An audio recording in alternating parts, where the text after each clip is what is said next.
panel discussion with 6 experts coming from different walks of life with regard to industry and experience.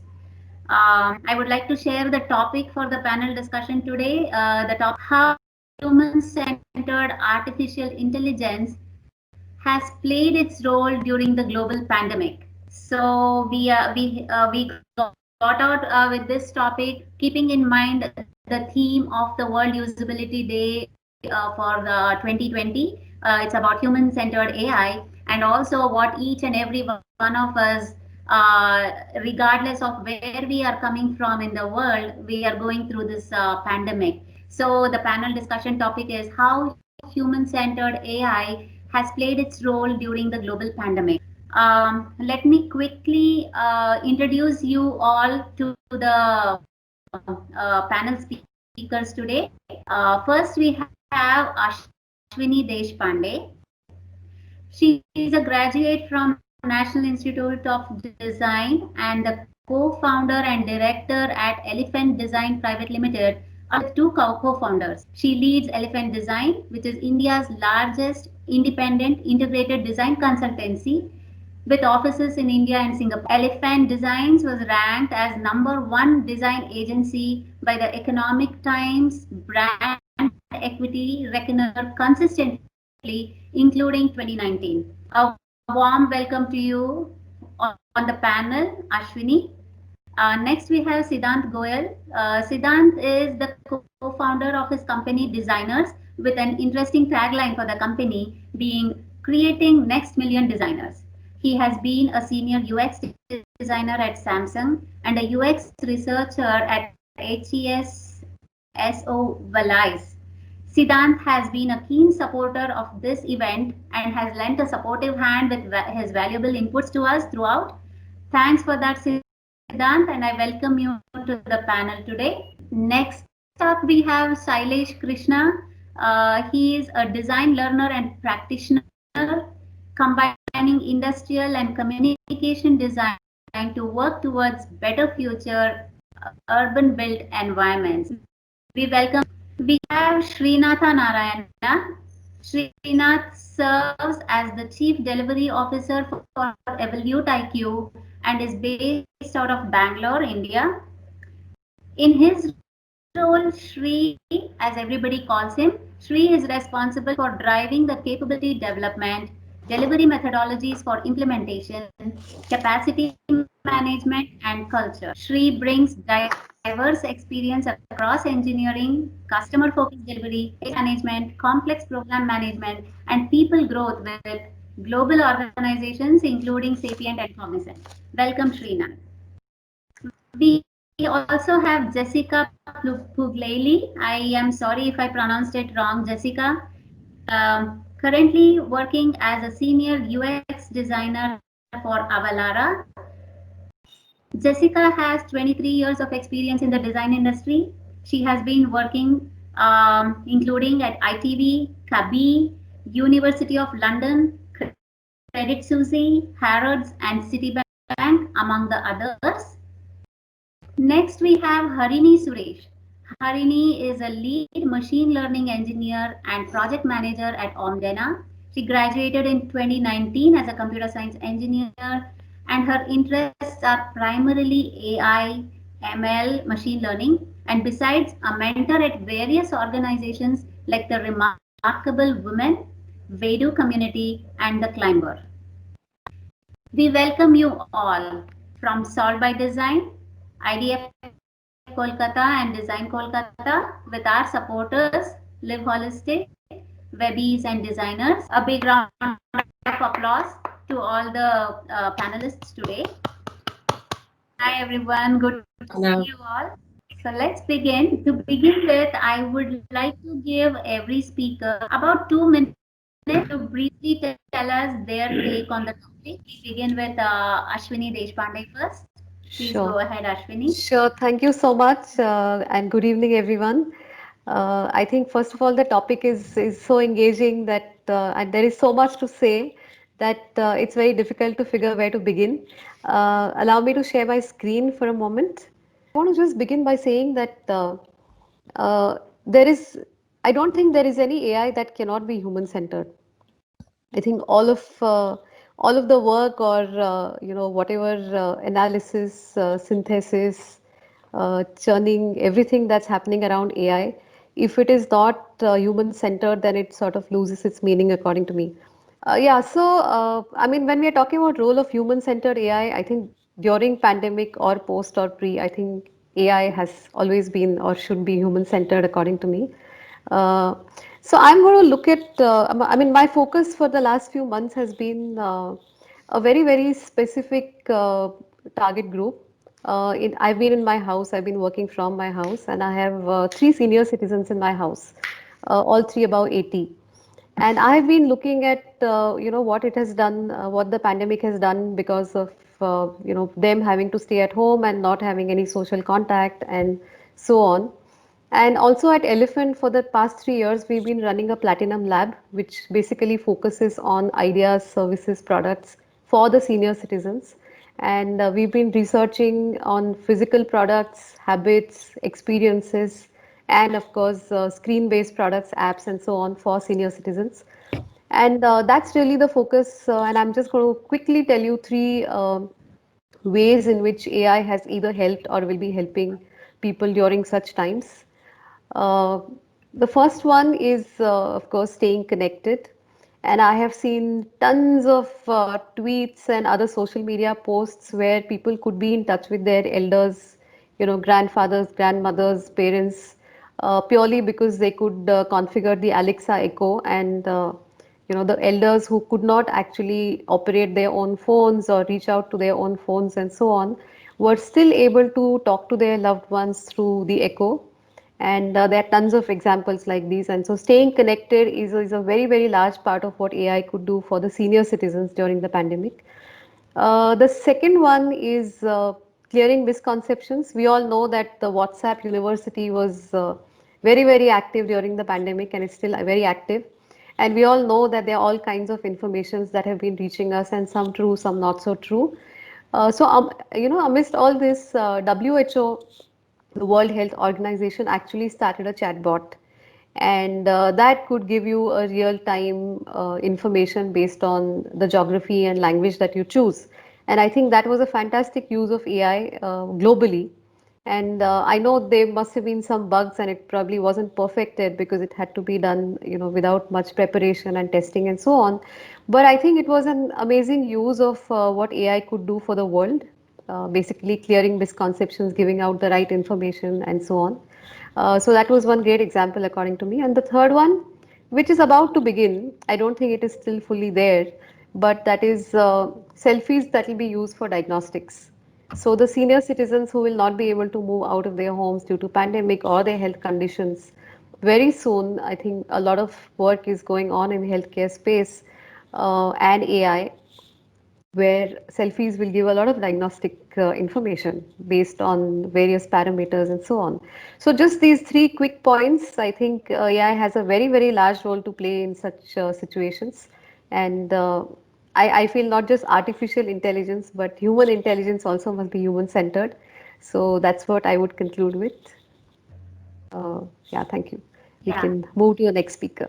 Yeah, great, Ashwini. Thank you so much. Siddhant, again, a couple of minutes, 2 to 3 minutes for your take on the topic. Yeah, sure. So, hi, good evening, everyone. I'll just want to tell about my background a little bit. I have done my design education from IIT Guwahati, and I think you mentioned that in my introduction. Therein I got a bit exposure to HCI design research and UX design. And post that, I've been working as a product designer at Samsung, and then post that I sort of co-founded designer. So I would want to share my 2 cents around designing intelligent systems first. Like when we are designing systems which have AI capabilities and IoT capabilities, right? So I would like to talk on that a little bit, and then around what I'm currently doing, which is design education and design evangelization, wherein you'll see a lot of people trying to get into becoming designers, but they see UX UI as just making some screens, but not as a problem solving thing. So I would like to talk about how AI will be affecting the design education culture in future with various tools coming up, which can automate a lot of things about, as designers, what we do, it can automate a lot of things, right? So my first experience on designing intelligent systems was during one of my internship in my college, when I was working as a UX researcher at University of Applied Sciences, Switzerland. So therein I got a lot of exposure to work with a lot of techies. I was the only designer or the UX researcher there. So I got a chance to work on a project which was aiming to solve the problem of in non-productive meeting rooms. So every one of us here would have been in board meetings, and we generally have a lot of meetings in the offline meeting rooms. But what happens is they're not very fun, they're not very productive sometimes, right? And there's a lot of challenges which we have. Like, let's say we have to capture notes in the meetings. A lot of us are not focused when we are having a sort of a board meeting, right? So I was given a brief in terms of you have to come up with a smart meeting room. And when they said smart in Switzerland, it was that they had access to all the technology. Even in terms of their local infrastructure, they had a lot of IoT devices. Like you name it, they would have it. Like, let's say they would sort of get into a room and the lights would turn on. The Philips Hue lighting system. They would have a Kinect to sort of detect your gestures, and the HoloLens. So they gave me all the access to technology and asked me to sort of solve this problem and come up with a smart meeting room. But now what happens is, when you have a lot of these technologies, right, you directly, as a young designer, you directly would jump onto ideas, right? So I had a certain experience on working on certain projects in my first, second, third year of college, and this internship was during my third year. So I knew that I have to follow a process here. So that's what I started with, sort of some secondary research to understand about the whole space of smart meeting rooms. I started reading some research papers around how people solve, what kind of problems people face in a meeting room, and how technology can be used to solve these, right? So therein, while I was doing my secondary research, I came across a book called as Designing for Connected Products. So this is a book by Claire Rowland around designing connected products, and it's majorly around designing for IoT, that how UX for IoT use cases is different. So what happens when you're designing for an IoT scenario, which is, there can be a lot of AI there and all the products are connected. What happens there is that most of the use cases and the products currently in the IoT space were technology driven, because IoT is a new technology, right? Like, and generally in our industry, technology sort of comes in first, and then the layer of user experience is put up over that, right? So most of the products were actually technology driven. That okay, let's do this, and it's just like a cool idea, right? But nobody sort of thought it from the user centered point of view or a human centered point of view. That while you are designing IoT use cases, or that a smart meeting room, you have to follow a process, a design process, as well as you can't just force fit AI or a certain solution just because that technology is there, right? So you have to sort of first find out the problem, and then really fit in how technology can sort of solve that problem, right? So that is what was my first understanding around human-centered AI, in a way that as designers, whenever we are designing, we should use technology as a tool which is sort of providing us magical capabilities to provide certain kinds of experiences. While we are thinking of ideas to solve problems, we should use technology to ideate, essentially, right? We should not limit ourselves while thinking of ideas.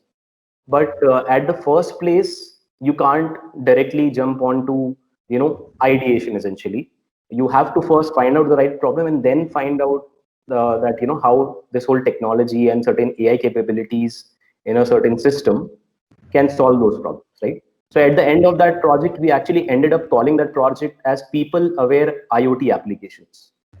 So IoT applications, or devices which are people aware, right? For example, it could, if you land up in a room, in a meeting room, so there are different scenarios. So you might be late in a meeting room, right? So in that case, the system knows that you're late to the meeting room, and it sort of gives you a personalized understanding of what has happened till now, right? Just a small scenario of how AI can help a user in a smart meeting room with a certain problem.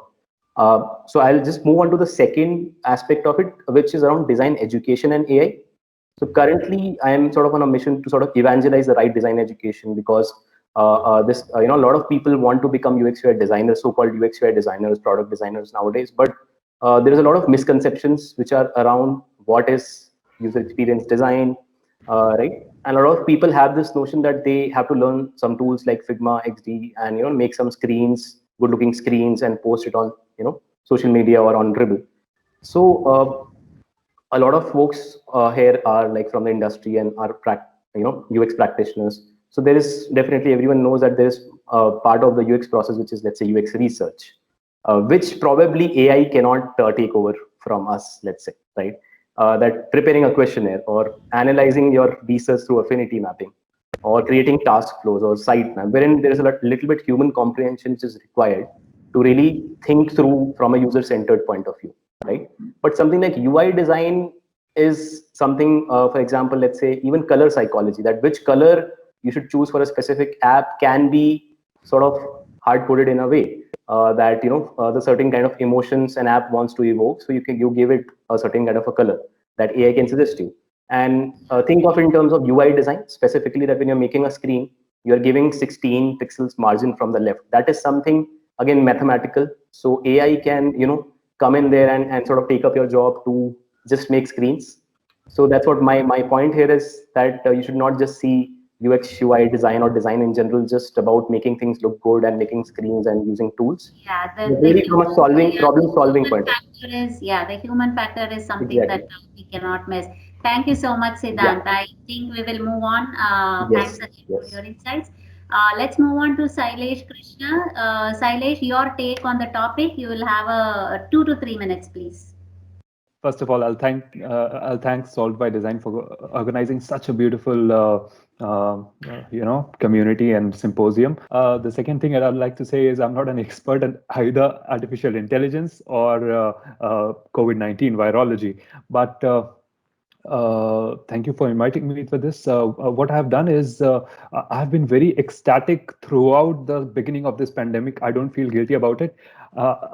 Things have really changed and everything has turned upside down, and it has me really excited. What I started off was, going back to my biology classes and restudying what a virus actually is, and beginning the whole, the month of March with that. And since that, I've been very excitedly following every development with this virus, the way it propagates, the way information is being served to the world, how bodies have been responding, like WHO, CDC, ICMR, and also the way how fake news, news and fake news, both of them are finding a place in the minds of people around me, is very interesting. I think for every designer, this is 2020 is the best, year to be. When it comes to AI and COVID, I've been very again excitedly anticipating further developments in the field of AI, and there have been some of these developments in the field of how detection of whether we have a pandemic or not in this wide world, the prediction of a pandemic, diagnosis of a pandemic, and then the coming up of vaccines in such short amount of time, which has been enabled by artificial intelligence, which was not possible earlier, because the last pandemic that we had was the Spanish flu, and we did not have any such technology. And it has been very interesting for me as a designer. I'll just lay this out as the fields which have interested me in the field of AI acting upon this pandemic, and I'd like the next speaker to introduce himself now. Yeah, thank you so much. Thanks for your take on the whole topic. We will next have Srinath. Shri, as everybody calls him. Your take on the topic, Shri. 2 to 3 minutes. Sure. Thank you so much, Solved by Design, and of course, my dear friend Rashmi and Nimisha for helping me out with the logistics. Before I jump into the topic, I just want to give a very brief intro on what we have done in the AI space and human-centered AI, which kind of gives me the eligibility to speak. We are a hyper-automation software company. We provide solution to various enterprises, large, medium to large enterprises. In the automation space, we have a platform. Once we deploy the platform at the customer site, the platform allows regular business users, non-technical business users, to build their own solutions, processes by drag drop, which is the kind of dream. And we have been able to get a few large organizations to be very excited about it. And we are very excited. And like in every software solution, AI or machine learning in particular, which is a kind of a subset of AI, is a big ingredient, and without that, you can't really go anywhere these days. And you can embed machine learning in it very quickly. And that is what we have done. And what I will do is I'll just quickly relate 2 to 3 case studies. I'll keep it as brief as possible to say how the solution in that space actually is going to have larger impact during pandemic. Because we haven't built any huge new solution during pandemic itself that has the pandemic as the kind of context. But we had a solution built for Alzheimer's and dementia patients, or more for the carers, which would actually listen to the utterances of the patients and then respond, because one of the issues with the nurses or carers was that they would get fed up of saying the same thing over and over again. And once the patient passes away, they're left with a lot of depression. You know, there used to be a lot of almost suicidal tendency to the carers. And this part of what the nurse or carer would do has been taken away by our solution, which is a tab-based solution. It's sitting next to the patient. And when patient says, "Where am I?" Because that is what they keep repeating. You know, if you have dementia, you forget where you are. Or, you know, why is it raining or something like that? You know, or suddenly they want to see their granddaughter and they keep repeating that. And the system can be taught to play their most familiar music, or can show the videos of grandchild's birthday, or respond in a familiar voice, daughter's voice or son's voice, to say something soothing. And that, in this context where the nurse doesn't have to be in a care home, because in the US, in California or elsewhere, there are 300 to 400 such older patients are kept in the same place to take care of. And that is where we have deployed our solution, of course, through a customer. And that is going to play a huge role for carers, which is what the target of the solution was. It's going to relieve them of the time they need to spend here. And the number of additional features that we are thinking along with the customer during pandemic is even dramatically increased. It's going to track the falls of the customer in the middle of the night. If the patient is walking around and they fall, the carer is not always up. And you know, I had to care for my dad for 3 months. He was palliative. He died of cancer 2 months back, and I had to take care of him. And being up at 3 in the morning, I used to be up till 4, but even then he had 2 falls. So that would be a dramatic help if the system can track and create an alarm. Those are the kind of things that we are adding, and this is a lot of it is through machine learning and AI. And during pandemic, it is going to have a larger impact, because we're going to have a transformed world. I'll take very brief minute, Rashmi, if you will permit me, to talk about a similar solution and then stop, because we have got huge number of solutions. And as I mentioned to Nimisha earlier, if you let me, I'll speak for 2 days because there is so much to talk about this. So the other solution, again, I've picked the most heart-touching solutions because there's banking and all those things become a bit boring. The other solution is in the dialysis space. And in the US, this is one of the things that is free by the government, but it's outsourced to a private company. And their target is to reduce the risk on the patient. When a patient goes for kidney dialysis, the risk of having a massive cardiac arrest is very high. And the risk of many other similar issues is very high. So there is one nurse sitting next to the patient monitoring 10 or 12 different benchmarks, different metrics. They plug in many things and then do the dialysis.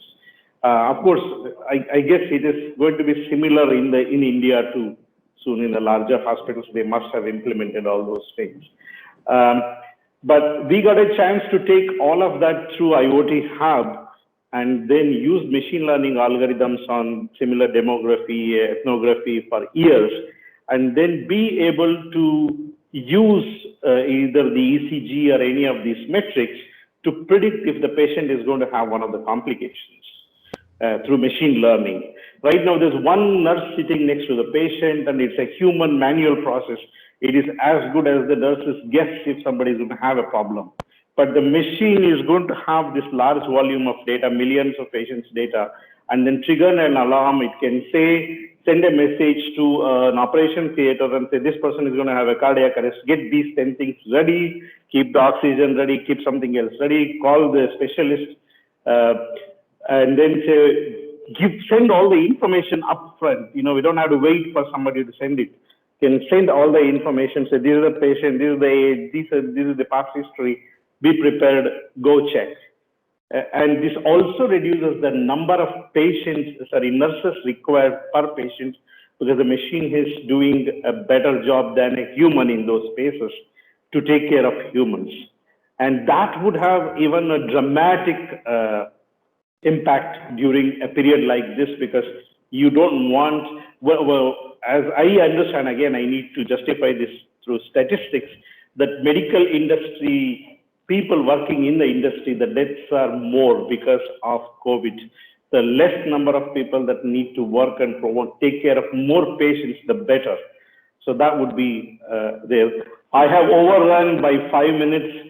Apologies, but thank you so much, Rashmi. I can talk for hours. So one-on-one, we can take it up if anybody has any questions. Yeah, I'm sure it's the same case with all our speakers tonight, Srinath. Thank you again for your insights.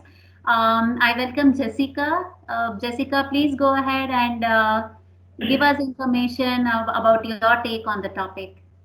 Hello. Thank you. Thanks for having me. I'll try to be as quick as possible. When I think of AI, I think of two main opposites, right? So AI is a big word, and it scares a lot of people. There's still fear around AI, that these artificial intelligence is gonna steal jobs, is gonna take over the world, and and send us an angry, indestructible Arnold Schwarzenegger from the future to terminate humanity, and that's because maybe there's not enough information around AI yet.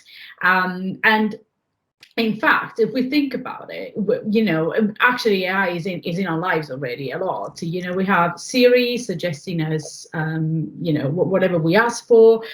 We have Alexa. We have robots cleaning our floors. We have facial recognition. We have, softwares that read text. AI is literally everywhere, but it's not as intelligent as we fear it could get. I know if you're bilingual, you will know that if you try and translate, for instance, a complex sentence with using an AI tool, most of the times it wouldn't make sense, because it's still, most of the tools, they lack context. But it's growing fast and it's getting better and better. In terms of AI applied or during the pandemic, well, there's two main things that I see. One is AI directly applied to, tackling COVID, to tackling the pandemic. And there has been so many different tools that they've been used to try, for instance, to identify early infections, to help monitoring the condition of patients, AI can improve the consistency in the treatments, for instance. So there is a lot that can be done to tackle the actual virus through AI tools. But then there's another aspect. AI applied to every day during the normal times, the new normal, as we say. So if we think of Zoom, for instance, we're using Microsoft Teams, but Zoom is such a big tool that's been used across loads of companies when working from home became instantly, the new normal. So now there's Zoom offers transcription, automatic transcriptions, and all tools that can make our lives easier during, a time when we have to work from home. Or if you think, for instance, the new Apple Watch 6, it has an AI tool installed on the actual watch that reminds you to wash your hands, and while you wash your hands, it can detect the water running, how long are you washing your hands for. And this is all AI based.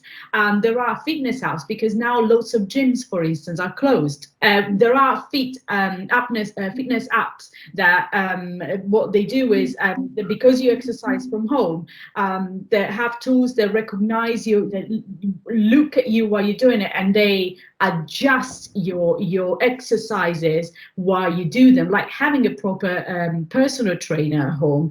But even if you think of Netflix or Amazon, Netflix suggesting what you should watch next. It's a highly complicated, much more complicated than we think, system that Netflix uses.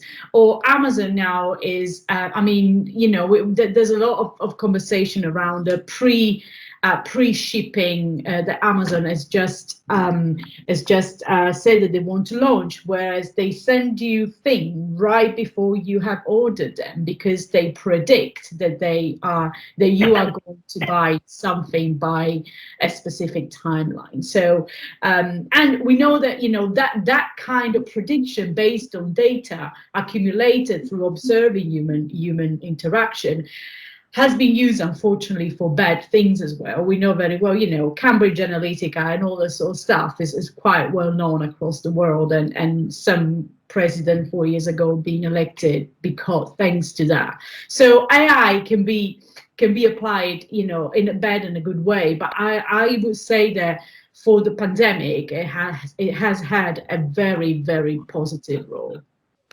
And that's me. That's great. Sit on to the next. Thank you so much, Jessica. Harini, it's your turn now. Please give us your insights on how human-centered AI has played its role during the global pandemic. You have a couple of minutes now. Thank you. Yeah, thank you, Rashmi. So firstly, thank you, Solved by Design, for having me here. And what I would be talking about, the human-centered AI, my perspective is AI is nothing if we don't have for the people and by the people. So as a part of Ondena's project, what we came up during the lockdown was, we all, during these discussions, we saw how AI helped people and how it helped us to have a track of events and reminding us to wash our hands, things like that. But there is also one aspect of AI that it can also be used to solve real world problems. And by real world problems, what I mean is, we're all aware that during the lockdown in India, during the COVID-19 period, we would have come across a lot of domestic violence and online harassment cases that were coming up. But is there a way that we were able to track them? Of course, we do have a lot of challenges in that, which I will be talking later. But this point is, my focus on human-centered AI is that how AI can help to solve real-world problems. And especially during the pandemic, of how it helped us to track the domestic violence cases and analyze them and submit it to the Supreme Court of India, and actually made an impact, or trying to create an impact. So human-centered AI, from my perspective, is how we solve problems for humans and make it easier for them. Yeah, that's all. Thank you. Yeah, great, Harini. Great thought on that. Yeah, so we now heard different insights from all the six panelists here. I mean, they all merged together well when it comes to the pandemic and AI, but you all had different takes on the topic itself. So now we open up the session for the entire panel for participation. We are ready to listen from all of you, have a great discussion. We are waiting to hear the discussion that can take place now. And I also welcome all the participants also, the participants who have been here with us from the last 2 days. I'm sure this will be like a grand finale for our event from the last 2 days. Please pitch in, please join the panelists here. Have a great discussion. I hope we'll all have a good time. Please go ahead, all of you. Thank you so much.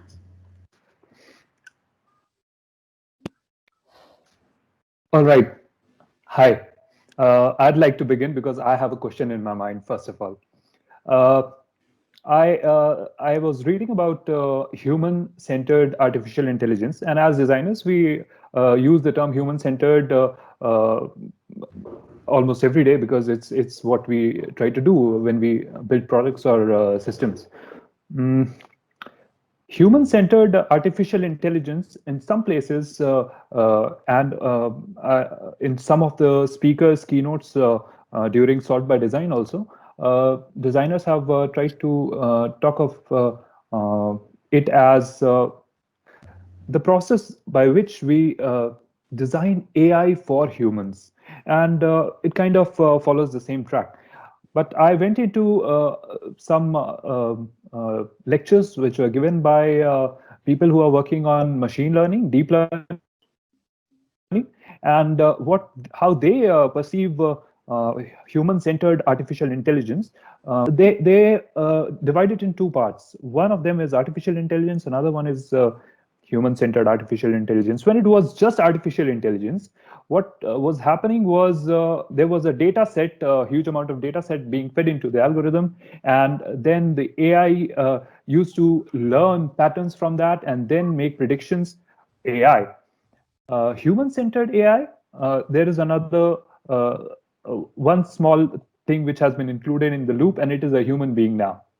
So what happens is a huge data set is given to the AI. AI goes through the patterns, recognizes and learns and gives an output. Suppose for a case, and then the output is not directly implemented. It is given out to a human being who's always in the loop, and then the human being certifies whether this the answer will be yes or no, or something in between, something like a gray area where the AI could learn something new. It is you cannot always differentiate things between black and white. There is always a gray area. So these are the two understandings of human-centered AIs that I have.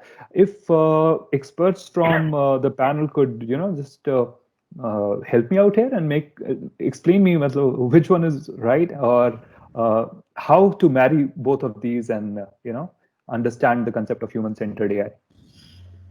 Yeah, so I had a point here. Yeah, I think I very much agree with Ashwini. I think she mentioned about that human-centered AI, as the word suggests that, I mean, like it cannot be, AI has to be human-centered. Otherwise, I mean, it's pretty obvious that you have to think of the user needs first and then go about thinking of technology to solve them. So I don't think there is like, we don't need to think in terms of, okay, this is AI and then this is human-centered AI. Because if there is no, if you don't find the right problem, the right need is not identified, then AI would just be, showing you pretty things. It would not be solving a problem. So I think I very much agreed with like Ashwini. She mentioned in the starting that for her AI is like it has to be human centered. So that is one aspect of looking at all of this. But yeah, in terms of the training aspect, that you have to train an AI, obviously you need huge amounts of data and a lot of like a lot of testing, as well as a lot of data to sort of really bring the efficiency to 100%. But yeah, it has to be like even that data has to be the correct kind of data, and what data which we really need from the users. I think designers and developers would definitely collaborate on that aspect, that this is a certain data point which we need for the AI to really understand that sentiment of the user. So I think designers and developers really need to collaborate even in terms of the training aspect of AI, right? Like to really make the AI efficient in terms of understanding certain emotional sentiment of the user, right? Since designers are more concerned, let's say, about the emotions of the users, right? So I think yeah, designers and developers really need to collaborate on this aspect. And considering that designers come in from a human-centered AI point of view, and as and the developers would not, let's say, be very much empathetic towards the users because they have their own things to do in terms of coding the AI. So I think a good collaboration between both would really give meaningful results for the users. Yeah.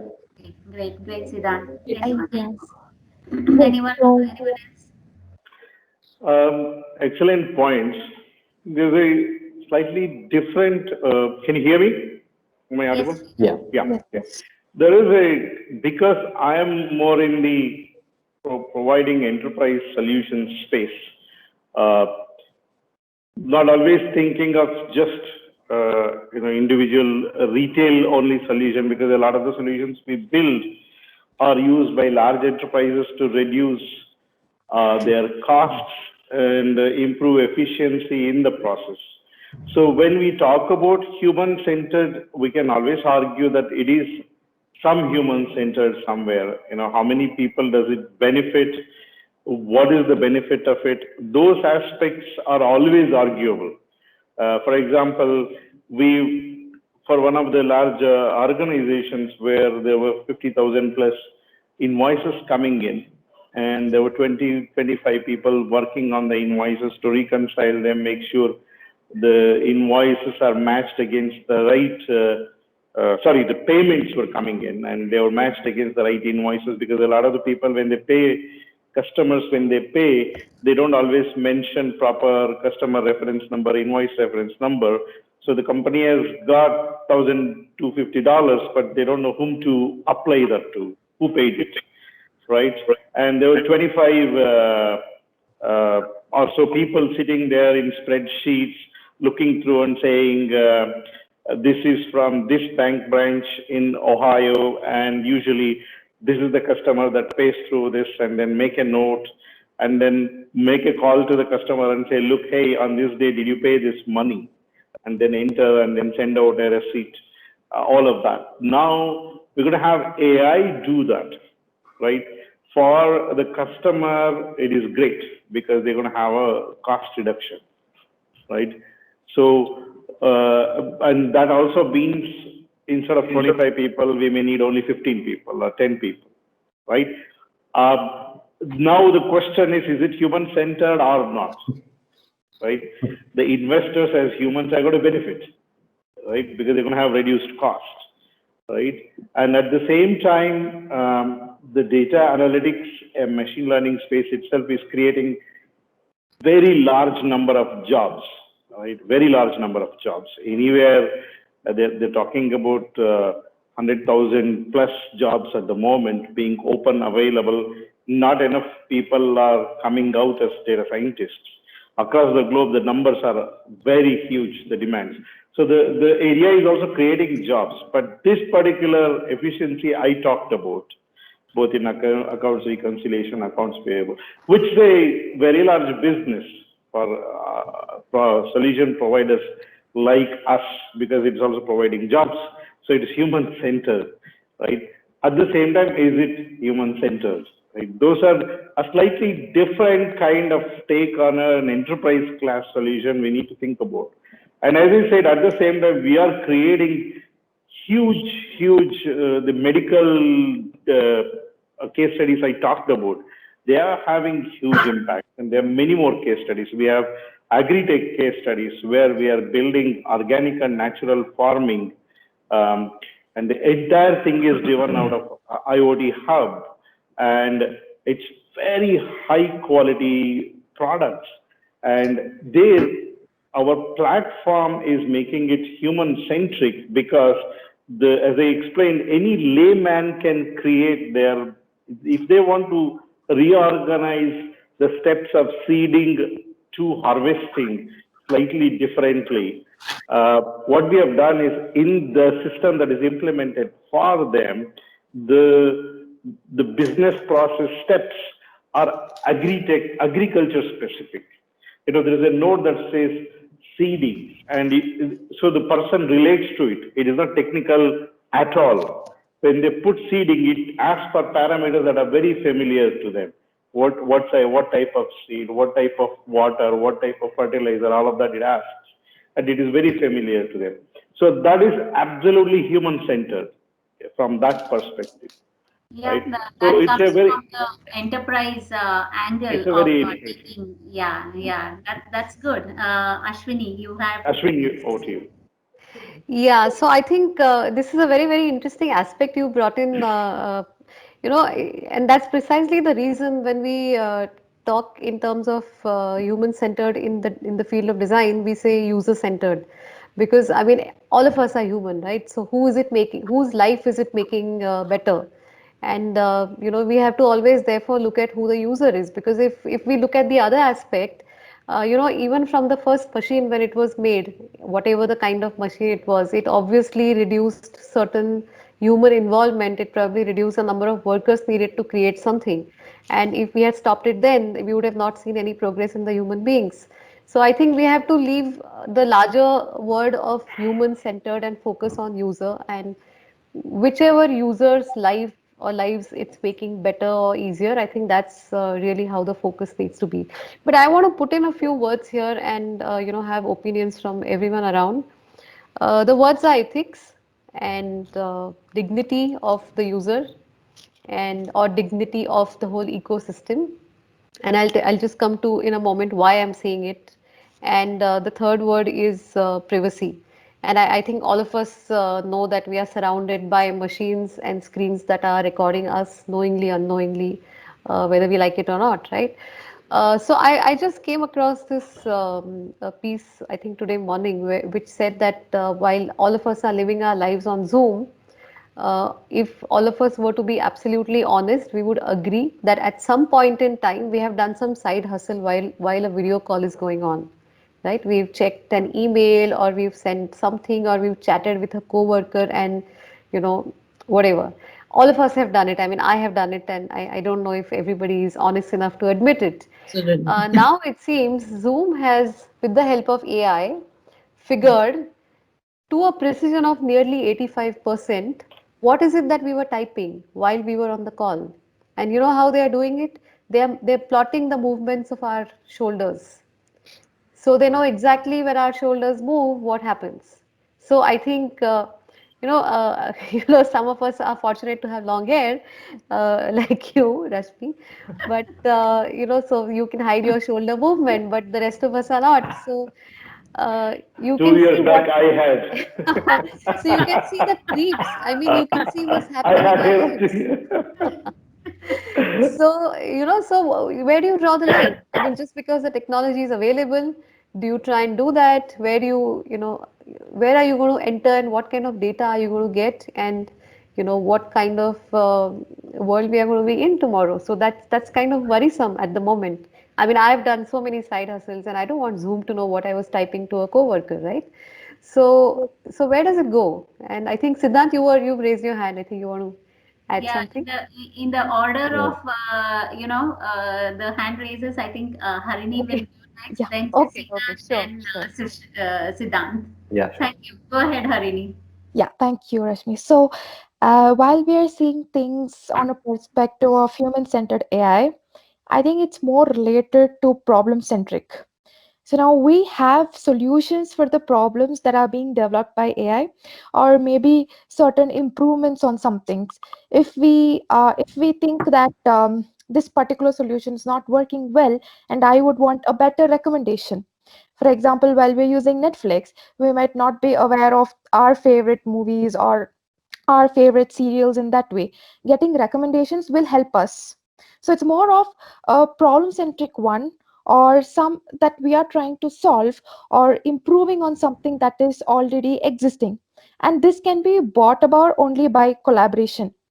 If we know that COVID is existing and we need to wash our hands before everything, and someone reminds us about that, the problem which is being addressed here is we need to be aware that we have to wash our hands. So that's a problem, and that can be brought about by collaboration from different fields, not just artificial intelligence, but also with, if we were to solve a wildlife problem. Again, there will be several sciences involved, starting from environmental science, we will have nature, and then we will have artificial intelligence. So along with this topic of human-centered I would also like to put forward that it's more problem-centric or issue-centric that we would be talking about. Yeah, thank you. Yeah, that's another interesting take.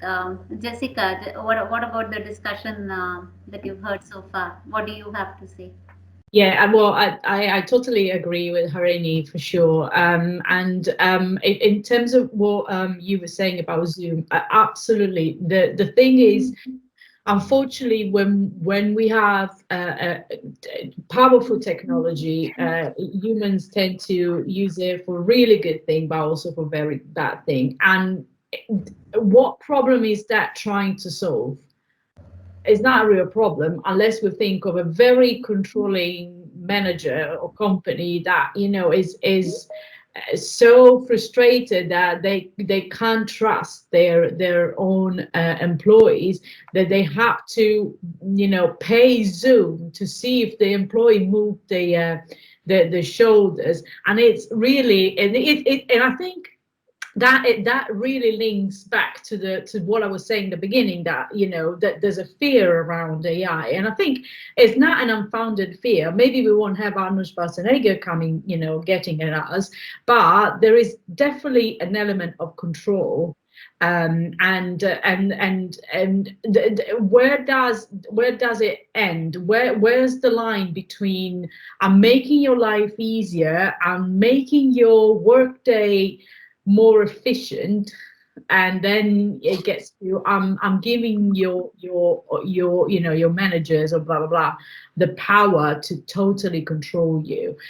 The thing is that if that is applied, I don't see that being something that will be easily and legally accepted, meaning that maybe they could give an option, but if they really want to go ahead with it, which to me is totally stupid, but if they really want to go ahead with it, they should give the option to switch the option off. And I'm sure there are so many companies that wouldn't want to do that. They wouldn't want to use that tool with their employees, because it's about trust, and it's about if you deliver, so I do understand that is a fear that comes from artificial intelligence, and from knowing what you bought, where you've been, what you express, your opinion, the opinions you expressed on your social media would predict that, or we make you think that we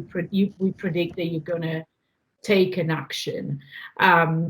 So if AI is human-centered, then that shouldn't happen, because human-centered means there has been honest research, and I'm not talking about numbers, I'm not talking about quantitative research, I'm talking about qualitative research. I'm empathizing with the user, with the people, to focus on the actual problem. Then the element of control wouldn't be there. So yeah, obviously that, to me, what Zoom is doing is not human-centered AI. It's just as just technology used in the dodgiest of ways. And I don't know what you think, guys.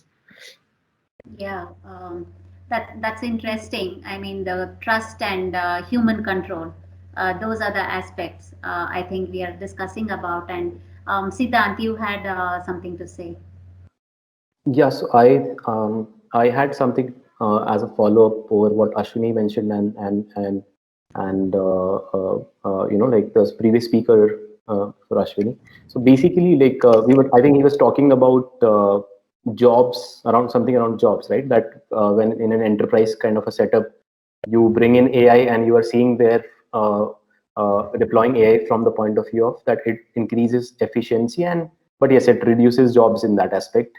So, but I think in that context around jobs and deploying AI, we might see it more from an like a positive or an optimistic point of view that certain operational jobs which are there, let's say AI takes that up, but it's an opportunity for those folks to sort of upskill themselves into something more not just mechanical, but more something like more of wherein they are sort of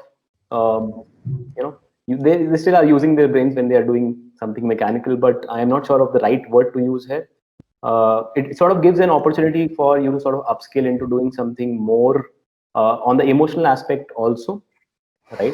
Like you whenever you're solving a problem, you have your analytic aspect of solving it, and then the like something like public speaking, or let's say there are a lot of folks in a company. You have to manage people, right? Managing people is something not AI can do essentially, as per my understanding till now. So something like that, if you have lesser jobs, you in an enterprise setup, you deployed AI, you removed the operational jobs, but those folks have an opportunity to really upskill them into something more meaningful, than the mechanical things which they were doing. So again, I think we can see it from more from an optimistic point of view there as well. And another aspect around, we were talking about trust and privacy. So another aspect I would like to mention here is the emotional aspect, that how much how much as Indian users. So I think Ashwini mentioned that we have to focus on user-centered design rather than human, because human is a generic thing. When we talk about user-centered, we would also talk about cultures and the countries we are designing that product for, right? So if you, for example, just to give an example, if you talk about voice assistants, if you talk about chatbots, so in a country like China or in Japan, people use chatbots. Like they have a chatbot who would be their close friend. They have that sort of an attachment with the chatbot, and they would they will be fine sharing everything from their personal life, right, with the chatbot, even when they know that obviously it's taking data, and it's sort of using it, might be using that. But in a country like India, we are still in the stage of adopting AI into our lives at an emotional level.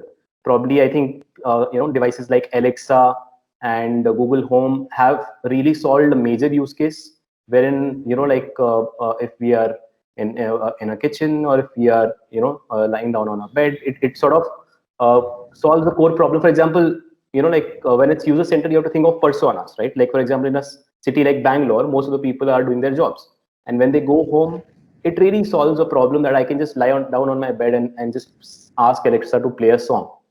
So till the time it really solves a problem, and slowly then Alexa will also try to understand the emotional side of that person. So I think as Indian users specifically, we are a little bit hesitant about the privacy aspects of things, and sharing more emotional information, because in Indian context the problems to be solved are different. In a Chinese context, the problems are different, right? They again in China, like this is again based on research. So this is based on my experience while I was working in Samsung on voice assistant. So this is something which I observed during my user research being conducted for using voice assistants in Indian context, that there was this difference in terms of needs when you talk about different countries altogether. That's great. Yeah.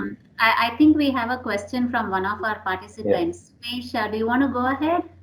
Yeah, so my question is basically once technologies like Neuralink become a possibility, where do you see technology and human-centered approach and even privacy heading out? Because it will actually become a world where the lines have absolutely diminished. Like what is private, what is not private, would would be known to technology as well. So how do you see things in the future? That is something that I'd like to know. Ashwini, please go ahead. Yeah. Yeah, sure. So I think it's a very interesting question. Neuralink is this Elon Musk's wish, right? That he would create a very powerful computer that can be inserted in the brains through surgery, right? That's the one you're talking about? That is correct. That is correct. Okay.